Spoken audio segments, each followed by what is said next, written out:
के पास चलते हैं और आज के स्टॉक्स ऑफ द डे वो एड्रेस करते हैं। Yatin, good morning. Good morning. सबसे पहले बात करते हैं जाइडस लाइफ की। एफएनओ का टॉप गेनर आज के सत्र में लगभग 5.5% की तेजी इस काउंटर में दिखाई पड़ रही है और रिजल्ट्स जो आने वाले हैं 9 फरवरी को, उसके साथ कंपनी एक बायबैक का प्रपोजल भी एक्सप्लोर करेगी। तो बायबैक कंसिडरेशन और अनाउंसमेंट के पीछे शेयर में आपको अभी भी लगभग 4.5% की तेजी दिखाई पड़ रही है। इसके अलावा दो शेयर्स जहां नतीजे अनुमान से कमज़ोर आए हैं। सबसे पहले प्रिंस पाइप, किसी भी प्रकार की सेल्स ग्रोथ आपको नहीं दिखी है। इनफैक्ट अगर हम बात करें तो मार्जिन्स में भी एक छोटा सुधार आता हुआ दिखाई पड़ा है और Q3 की आय की बात करें तो लगभग 12.5% गिरी है। तो कहीं ना कहीं सेल्स ग्रोथ की कमी के चलते शेयर में आपको लगभग 6% का डिक्लाइन आता हुआ दिखा है।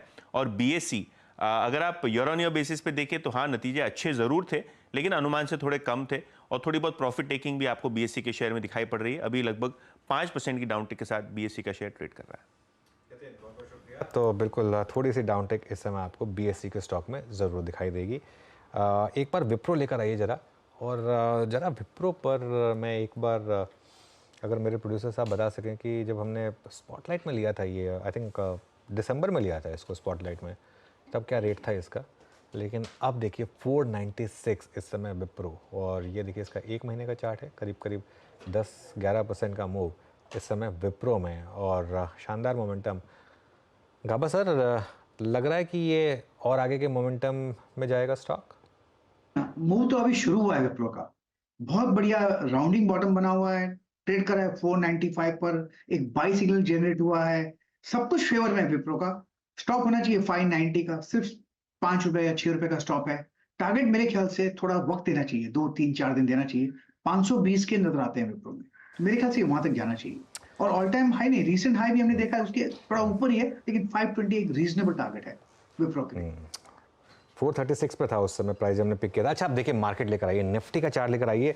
आज मेरे लिए निफ्टी का जो मूव है बहुत मतलब एक प्लीजिंग है वीरू, क्योंकि आज हमने एक व्यू ये लिया था कि 5-10 मिनट की एक वीकनेस के बाद एक रिस्क रिवॉर्ड आपके फेवर में आएगा और एक स्टॉप लॉस लगाकर उसको बाय करने की कोशिश कीजिए। 21,700 टू 21,750 का जोन था, एक बाय जोन, हल्का सा ऊपर खुले, वहाँ पर बोला था कि वहाँ मत लीजिए, एक बार जोन में आने दीजिए। 21,737 का लो लगा और वहाँ से आप रिवर्सल देखिए कितना शानदार आया 21,868 का।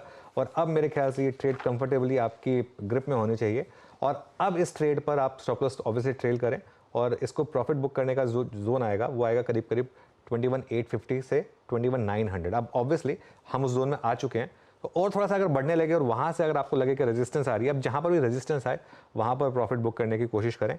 लेकिन शानदार मोमेंटम। और मिड कैप्स देखिए, हमारे मिड कैप्स एक अलग बुल मार्केट में, मतलब आप ये इंडेक्स देखिए, mid cap index record high पर, और अब तो ये इंडेक्स 50,000 जाने की तैयारी कर रहा है। मतलब 48,850 तो आ ही गया, 49,000 तो शायद आज ही आ जाए, 50,000 भी शायद जल्दी देखने को मिले और 2.7:1 का एडवांस डिक्लाइन है। मैं रिसेंटली एक इवेंट में गया था जहाँ पर काफ़ी बड़े मार्केट के दिग्गज थे, उनमें बहुत लोगों ने कहा था कि हमारी एक जो फैसिनेशन है ना सिर्फ लार्ज कैप के साथ, उससे हमें थोड़ा बाहर निकलना चाहिए। ब्रॉडर मार्केट में बहुत शानदार स्टॉक्स हैं इस समय। ब्रॉडर मार्केट्स में बहुत शानदार स्टॉक्स हैं इस वक्त। बता दें कि मनी कंट्रोल पर दिए गए विचार एक्सपर्ट्स के अपने निजी विचार होते हैं। वेबसाइट या मैनेजमेंट इसके लिए उत्तरदायी नहीं है। यूजर्स को मनी कंट्रोल की सलाह है कि कोई भी निवेश निर्णय लेने से पहले सर्टिफाइड एक्सपर्ट की सलाह लें।